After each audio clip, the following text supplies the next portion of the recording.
Okay, today we got the USB device for Suzuki where we are going to install it.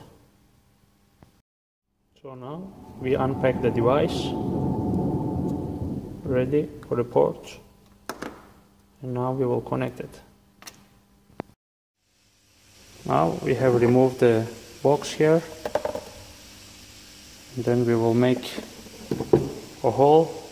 We will remove this part and we will connect this one here.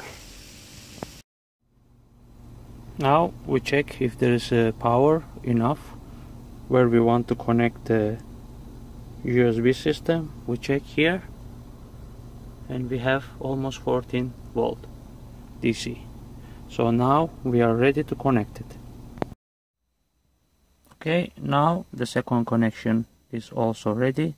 Now we will go make a test and see if it works. Okay, now we have made a connection and connected the USB system, and as you can see here the lights, and now we will make a test of it. We connect the USB here and then the phone,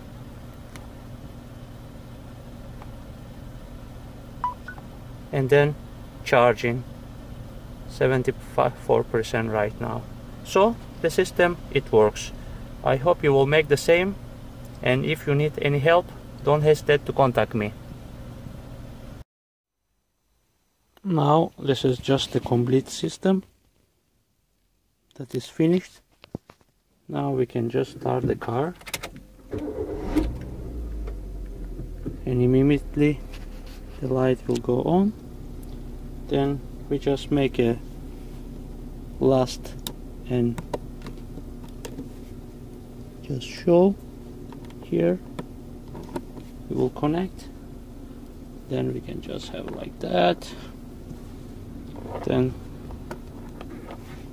we can take the cable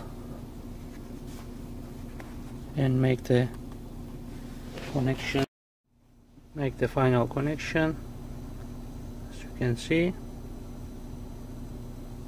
currently charging, and then basically leave your phone there while you're driving, you can charge.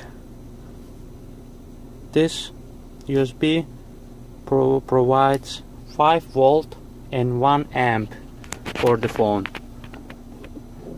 so it won't be that fast, but it still will be good for your phone to charge enough. Thank you for watching. I hope you enjoyed my video.